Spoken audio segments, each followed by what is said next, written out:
I hope you enjoy this talk. These talks are always offered freely so that no one is ever denied access to these teachings, and your support really makes a big difference. Dana is the ancient Pali word for spontaneous generosity of heart. If you feel inspired to support these talks by offering Dana, you can do so by visiting my website at www.mindfulvalley.com. Thank you so much.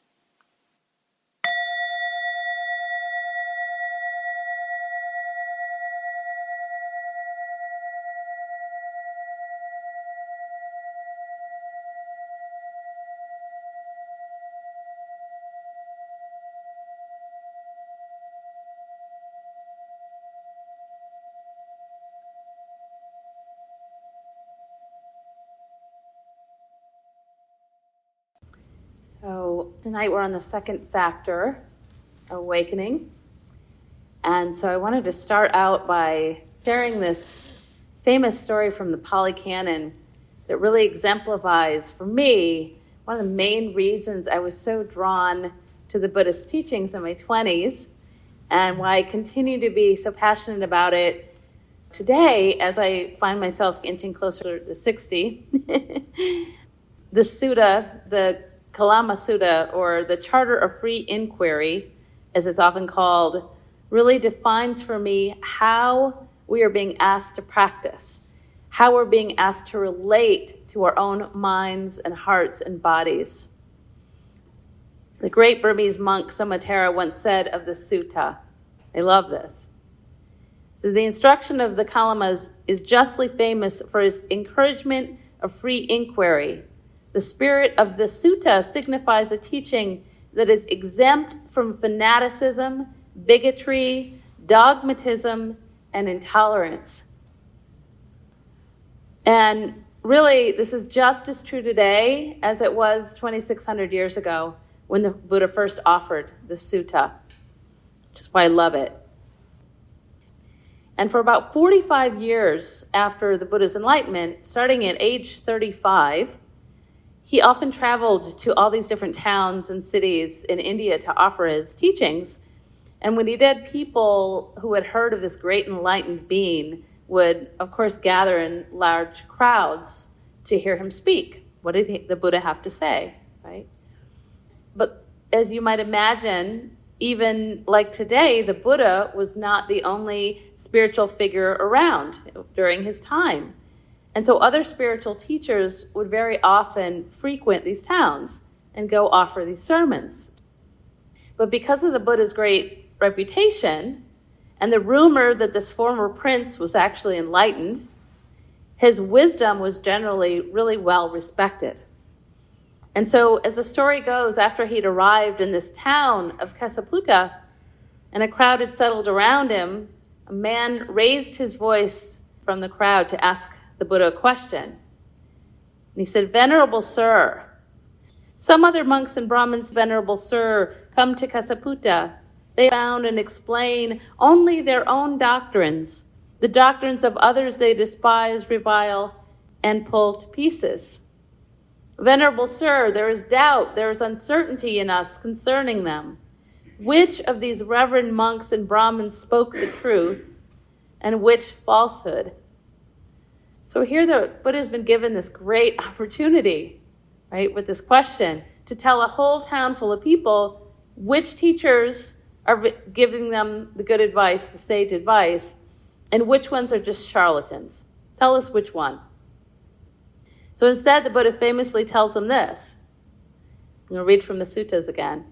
It is proper for you, Kalamas, to doubt, to be uncertain. Uncertainty has arisen in you about what is doubtful. Come, Kalamas, bless you. Do not go upon what has been acquired by repeated hearing, nor upon tradition, nor upon rumor, nor upon what is in scripture, nor upon surmise, nor upon axiom, nor upon specious reasoning, nor upon a bias towards a notion that has been pondered over, nor upon another's seeming ability, nor upon the consideration, this monk is our teacher. Kalamas, when you yourself know these things are bad. These things are blamable. These things are censured by the wise, undertaken and observed. These things lead to harm and ill. Abandon them. Right? And to help explain this a little further, the Buddha went on to ask the crowd some questions of his own. He said, what do you think, Kalamas? Does greed appear in someone for their benefit or for their harm? And the crowd answered, for their harm, Venerable Sir. Kalamas, he continued, being given to greed and being overwhelmed and vanquished mentally by greed, someone takes life, steals, commits adultery, tells lies, and prompts others too to do likewise. Will that be for their harm and ill? Yes, they replied. And what do you think, Kalamas, the Buddha asked? Does hate appear in someone for their benefit or harm? For their harm, they replied. And Kalamas, being given to hate and being overwhelmed and vanquished mentally by hate, this person takes life, steals, commits adultery, and tells lies. And this person prompts others too to do likewise. Will that be for this person's harm and ill? Yes, they answered. And so goes, with the Buddha continuing to ask the same questions about delusion, which, as you might recall, is one of the three main ways, of course, that we create suffering for ourselves and others, along with greed and aversion. Right? So here, even in his response, when he asked questions of the crowd, instead of just answering directly, the Buddha is giving us an example of what I want to talk about tonight, which is the essential factor of investigation in our practice and in our lives, and why it is such a fundamental and even defining element of our practice, investigation. And as a confession, I think about 30 years ago now, when I first heard this sutta at Naropa University, where I was studying creative writing and Buddhism, it prompted me to go out and buy a bumper sticker that stayed on my car for the next decade, which was question authority. And when I first bought it, I was so pleased with myself because I was young then, and I was female, and I was rebelling against patriotism. And if I'm going to be honest, against my controlling father, question authority. It just made me happy to have it on my car. So I assumed that the sutta simply meant not to trust what anyone else told me, but to rely on what I considered my own self-righteous opinions and beliefs. But after a few years of practice and being trained by the monks and nuns and teachers there, I humbly ended up buying another bumper sticker that I put right next to the question authority one, which was, don't believe everything you think.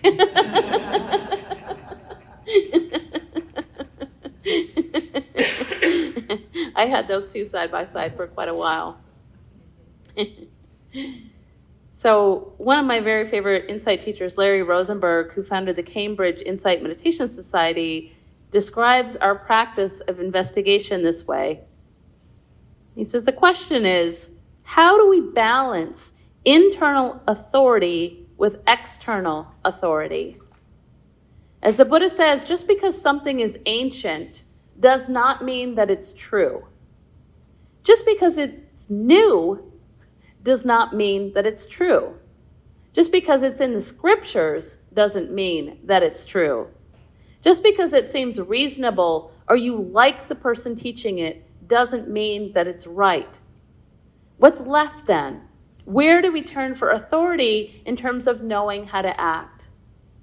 In the Kalama Sutta, the Buddha is not saying that ancient teachings are irrelevant or that you have to reinvent the Dharma wheel every time you think. He's not saying not to accept the guidance of teachers or not read the scriptures. After all, how else are you going to find out what's criticized and praised by the wise? No. What he's saying is, do not give final authority to these teachings. Do not give final authority to your own ideas.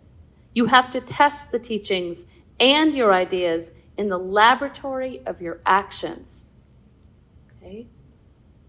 Really summarize the Buddhist practice there. So in essence, in our practice, we are being asked to examine very closely, very directly for ourselves, what thoughts, beliefs, and actions are truly leading to our own and others' happiness. Which ones? And which ones are ultimately leading us to suffering? And guess what? We get to decide. We get to test that. The great modern monk and scholar Thanissaro Bhikkha tells us this. For all the subtlety of the teachings, the Buddha had a simple test for measuring wisdom. You're wise, he said, to the extent that you can get yourself to do things you don't like doing, but know will result in happiness, and refrain from things you like doing, but know will result in pain and harm. I think that's true. That's wise. In fact, the Buddha once very famously said about his 45 years of teaching, the whole entire Pali Canon, he said, I teach only two things, O disciples, the nature of suffering and the cessation of suffering. Just that. That's all he teaches. And of course, the way we discern all of this is through the practice of investigation, vicaya in Pali, which, as you might recall, is the second of the 7 factors of awakening, or the 7 treasures, as they're called, or the 7 friends, these 7 factors, which is sattabojjhanga in Pali. I love that word, sattabojjhanga. And these 7 factors, when we cultivate them, are said to be the causes of awakening, the causes of enlightenment itself. And as a reminder, here's another list for you. These 7 factors include mindfulness, sati, which is where we begin. We cannot do without mindfulness. That's where we start. Followed by investigation, the second factor, vicaya. And then energy, virya. Joy, piti. Tranquility, pasaditi. Concentration, samadhi. And equanimity, which is upekkha. Again, we'll be going over these, exploring these in the next few months. And really, we need all 7 of these. And the practice is said to proceed from the first one, mindfulness. It proceeds in a progression from the first to the last, to equanimity. And then all the factors actually continue to mature together. So they lead kind of in stages, but then they mature together. They keep growing. What this means is that in order to start our practice of investigation, we first need to practice and develop our mindfulness practice, our sati, that first treasure. And as I mentioned a few weeks ago, on its own, mindfulness does not develop wisdom, right? We need that crucial factor of investigation to develop wisdom. So our mindfulness practice actually informs our practice of investigation. It shows us how we are being asked to investigate, which is through our bare, direct, present moment experience. Okay? And this is what this famous sutta that we've been exploring is really trying to emphasize. That we can't truly know something, unless we ourselves have actually experienced it and investigated it and gotten to know it for ourselves. Over the years, I've often heard the phrase, the Buddha loaned us his map, but the trip is ours to take. Right? The Buddha loaned us his map, but the trip is ours to take. So no one else can walk this path for us.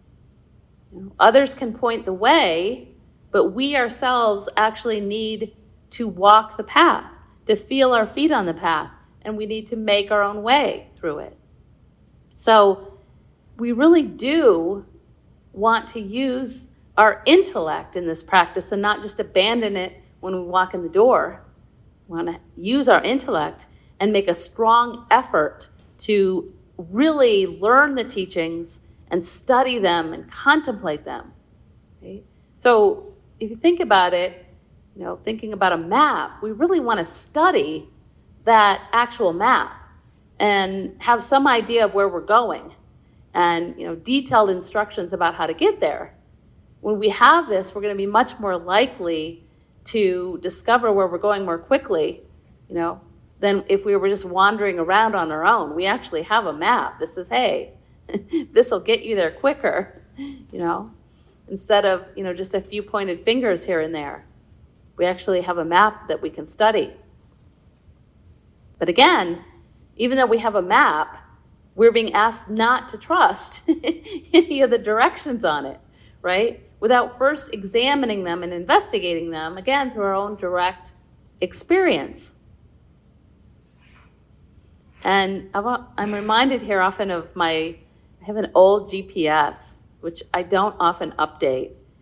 And yet, so often, I just kind of blindly trust it. And I can't tell you how many times it's led me into a dead end or something. I just blindly trust the map and say, just take me there, right? Just do your thing. I don't have to do anything. I don't have to look at the map. I don't have to get out another map. Just take me there. And it takes me to a dead end. My husband, on the other hand, trusts not only his own instincts, but his past direct experience of driving around town. And he always gets us there faster because he knows exactly where he's going. It's a direct experience, right? He knows. He knows. No one has to tell him. He just knows it. To quote the Buddha again from the sutta, our wisdom is not acquired through repeated hearing, tradition, rumor, scripture, surmise, axiom, specious reasoning, a bias towards a notion that has been pondered over, another seeming ability, nor upon the consideration, this monk is our teacher. So there's actually a short phrase from the Zen tradition that I love to remember from Master Linji, which is, if you meet the Buddha, kill the Buddha. Sounds really violent, but it's actually a koan, or a kind of puzzle that we're asked to contemplate. And there's, of course, many different interpretations of that koan. And in our Western understanding, the general idea is that if we perceive the Buddha to be separate from ourselves, this is an illusion. And it's a belief to do away with. Though, of course, not in a violent way, right? It's an illusion. If you see the Buddha, kill the Buddha. It's an illusion. Not separate. In fact, this practice of trusting our own direct experience was so central to the Buddha's teachings that when he was 80 and literally on his deathbed, what he was doing was reminding all his Sangha members, all his monks and nuns, about this practice in his last dying breath.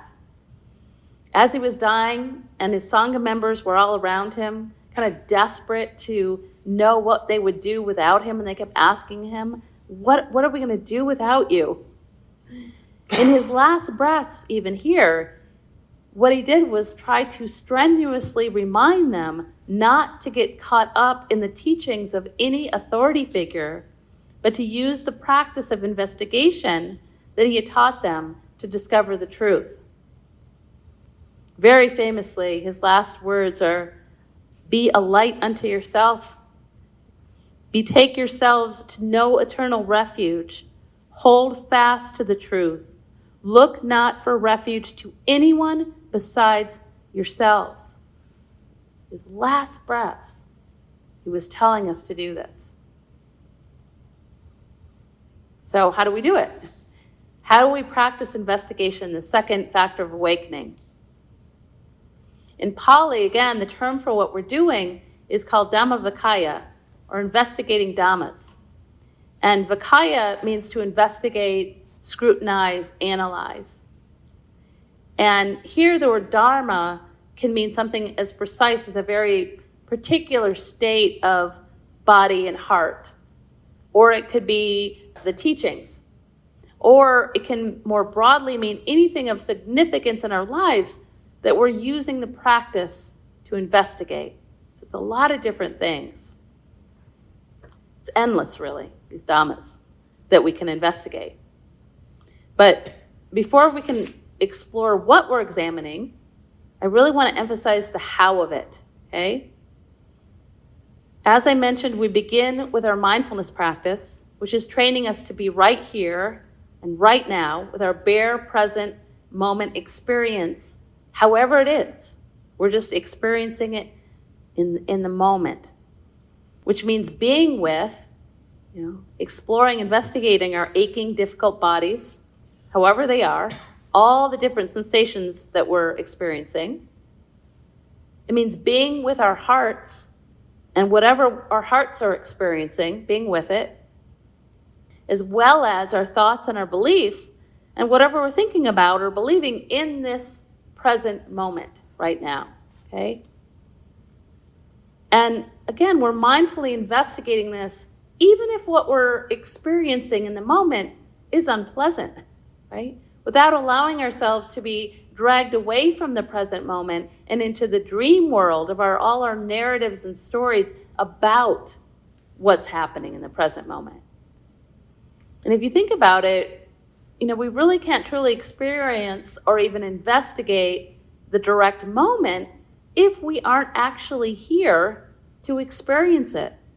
When we aren't fully present or awake, but are instead, in a way, asleep in the dream world of our thoughts.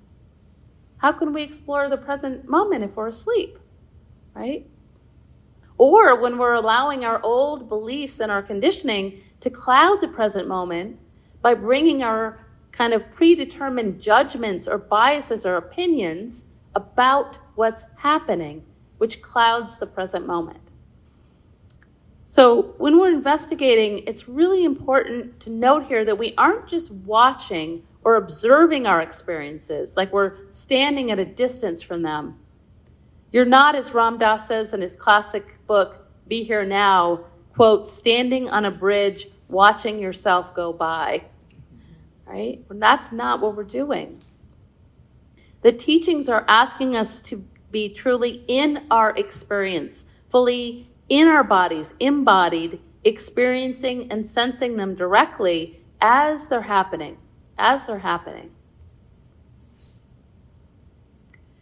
And a really helpful way to understand the practice of investigation is actually through a very popular practice, which is an acronym which I know many of you are familiar with, which is the practice of RAIN, R-A-I-N. And just to say, we can actually use this process of RAIN during our formal meditation practice and maybe right on the spot in our daily lives. As we've practiced this, it becomes more natural to do it. Whenever we notice that we're experiencing something that we'd like to investigate in the moment, right?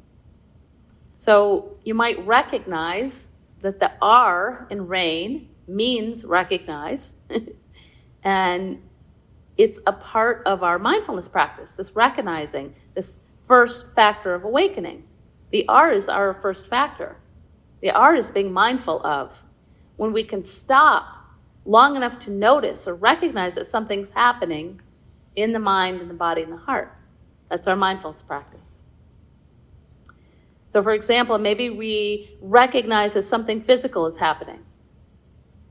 Or maybe there's some emotion that's arising along with the physical sensation. And we might even notice, of course, that thoughts are also arising along with all of this and seeing all three of those things and separating them in a way. Sometimes they're all together. You can separate them. When we can notice or recognize that this is happening, we can then go to the second step, which is honestly, truly the most difficult because it involves staying with that first factor, with our mindfulness practice, without jumping right away into the second step of investigation. The staying is the hard part. This is where we allow. This is the A in RAIN, right? This is a more sustained mindfulness. So as you might imagine, before we can investigate something, or even as we're investigating, we actually need to stop and take a look at it, which means being with it, allowing ourselves to feel whatever's happening, and to really stay, right? And I've said this many times before, but this is the hard part, is the allow part, The staying part, being willing to investigate. We have to become willing to investigate. And the A, if you think about it, has a point to it, right? It pokes us. Sharp point, which means what we tend to do is we want to jump over it and go right to the investigation and fix it, right? Because it's uncomfortable sometimes. And it's painful. So it's counterintuitive. We want to jump over it. So our tendency is to not want to stay. We don't like it, generally, so we want to fix it or try to figure it out, which is, of course, a way of aversion, not wanting, right? And it actually has nothing to do with the investigation that the Buddha is talking about, okay? In our practice, investigation is not a kind of intellectual research project or something we might do in a therapist's office, when we're sort of digging into our past and going over and over old conversations or all of our old stories, kind of digging. It's not that. It's not a digging. When we are investigating, we are not psychoanalyzing. Really important, because the wording, investigation has that sense in our Western culture. I got to figure this out. It's not that.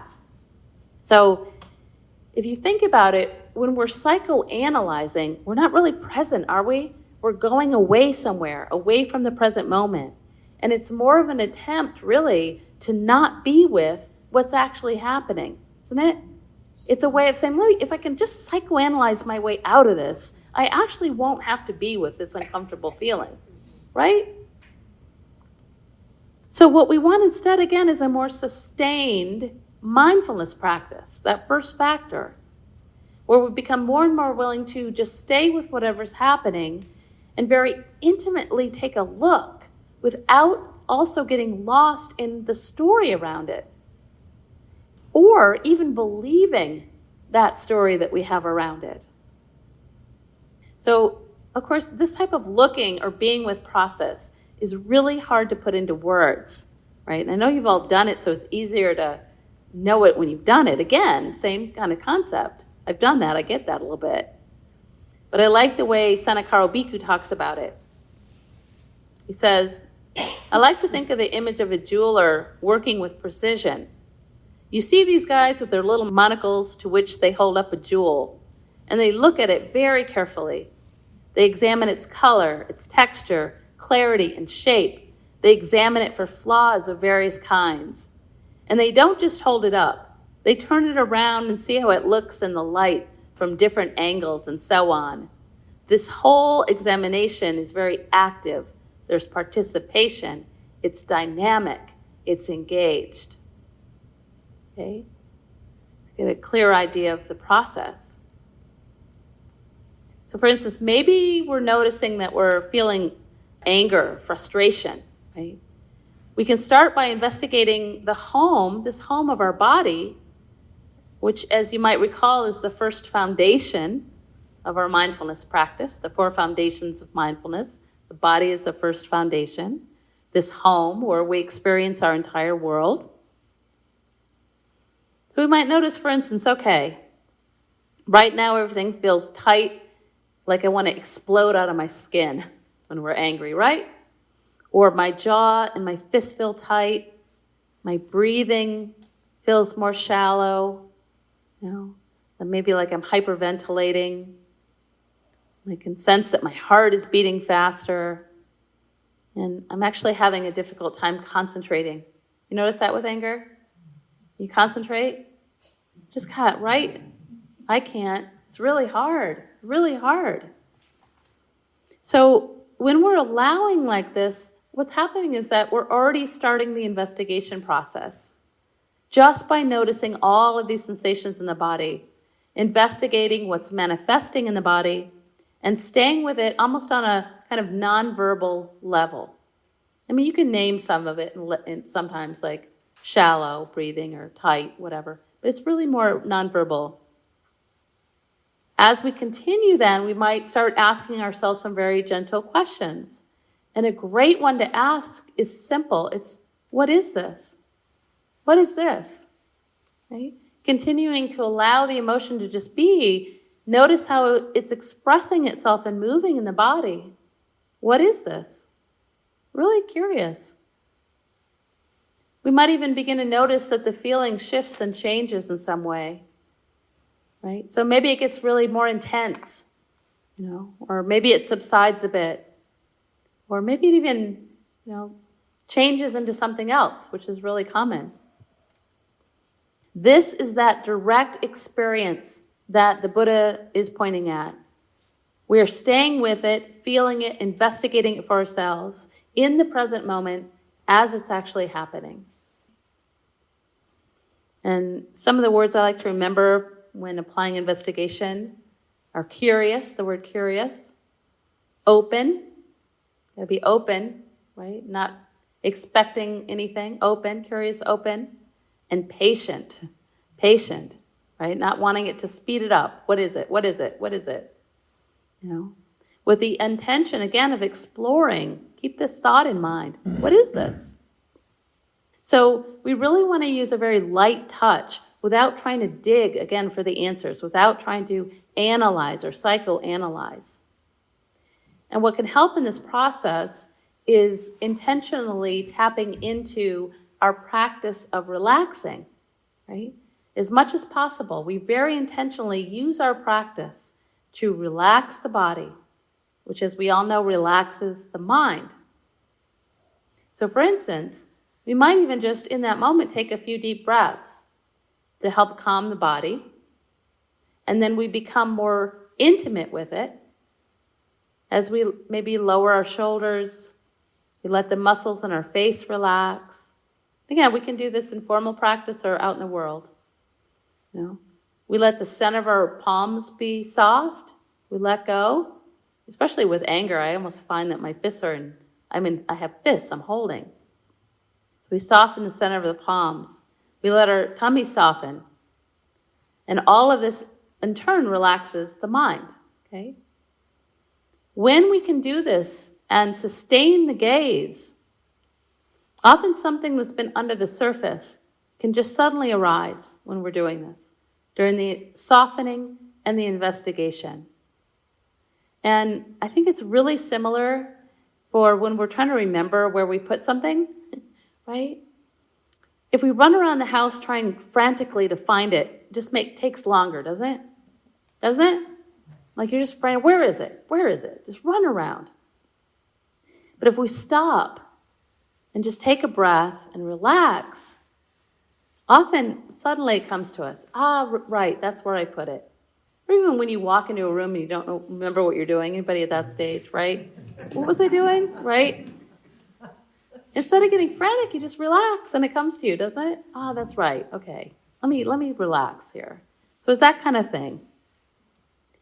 Another really excellent way that we can practice investigation is to remember the Buddha's teachings on dependent origination, which reminds us that nothing whatsoever exists independently of anything else. Okay? That's the main essence of dependent origination.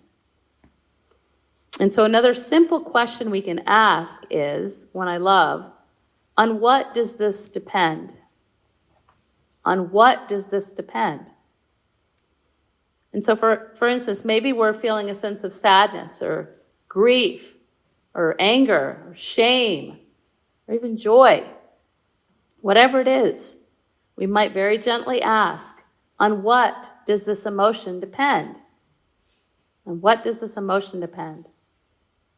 This question might reveal a belief, about something, maybe a current belief, but very often, if we stay with it, especially with those difficult emotions, it might even unearth a very ancient belief. And very often, this means an old belief about ourselves, how we're identifying ourselves in some way, right?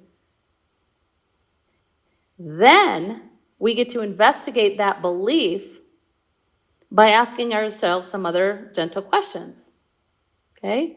Which might include things like, is this true? Question your beliefs, right? Don't believe everything you think. Is it true? Is it always true? Is it always true? Can I absolutely know that it's true? Absolutely. How do I react when I believe that thought?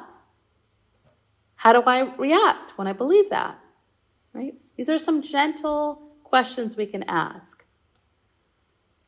Another question, which I need to confess is my very favorite, is, who would I be without that thought? Right? Who would I be without that thought? Can just untangle it. It's such a powerful question, actually, because, basically it brings us to now the N of RAIN, this question, which is about non-attachment, not identifying with that feeling or belief, resting in natural awareness. So, for instance, we might be experiencing something or believing something, but we are not that, right? We don't need to identify with it or make ourselves that, which we all tend to do. So, for instance, even though we might be having a feeling of anger or a feeling of shame, we can recognize that we are not a shameful person. We are not an angry person. It's simply a feeling or shifting energy that is passing through us. It's just an old ephemeral belief that's passing through us. Okay?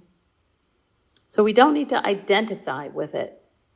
We can simply rest in that N of natural awareness, which is simply experiencing whatever's happening right here, right now, in the present moment, recognizing that this too is going to shift and change.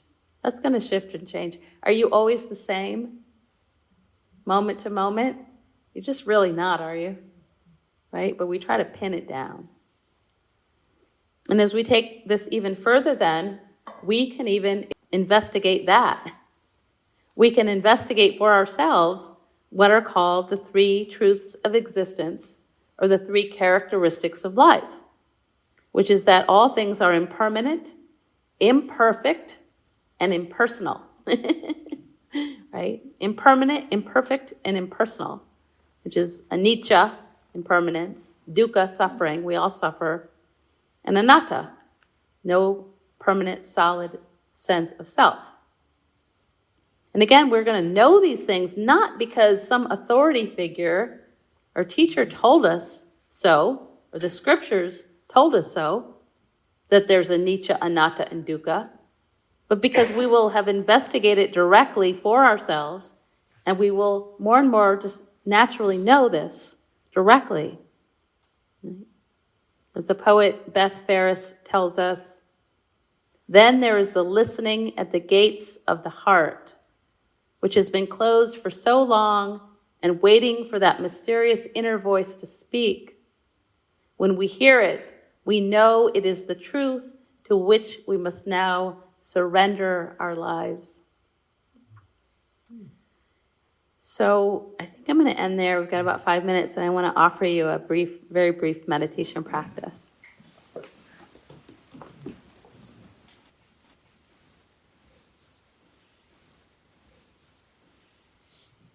Maybe taking a nice deep breath in and out. And again, settling here in that first foundation of mindfulness in the body. Settle in the body.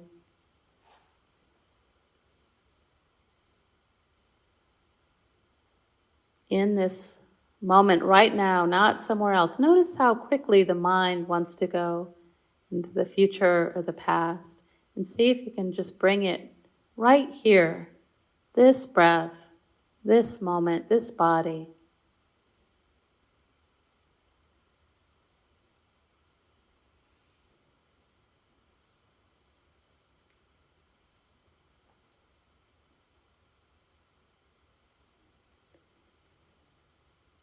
And as you're ready, you can slowly start to think about some maybe struggle you're having in your life, and see if you can start to notice some belief.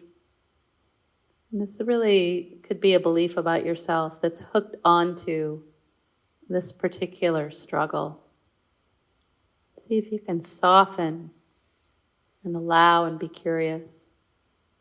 See if something arises without digging.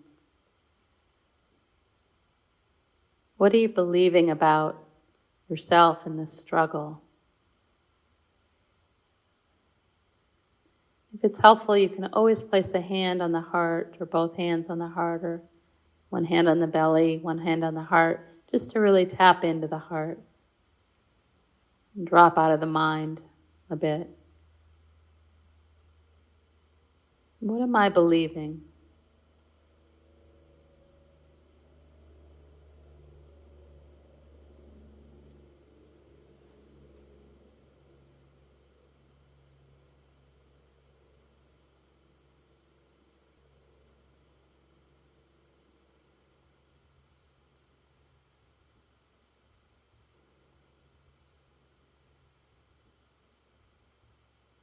And sensing how that feeling resonates in the body, the belief attached to a feeling in the body.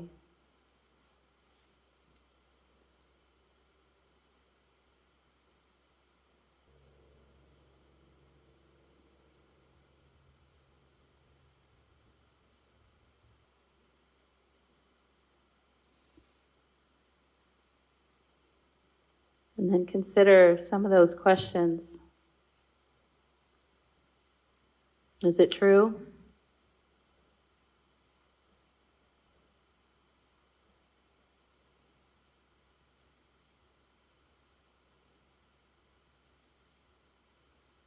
Can I absolutely know that it's true?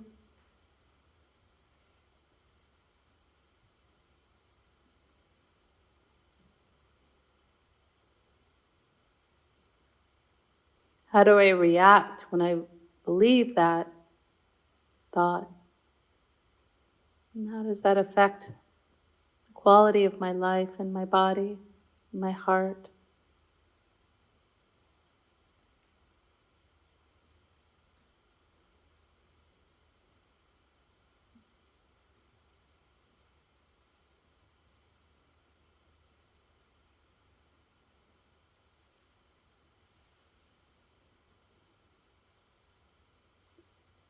And then you might even just consider, who would I be without that thought? What if I choose not to believe that? Who would I be without that thought? Just consider that.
I'm going to encourage you this week to not always believe everything you think. Question your beliefs. Investigate them. Question them. Question what truly brings you happiness and what brings you pain. And like the Buddha said, if it brings pain, abandon it. Abandon it. Abandon it.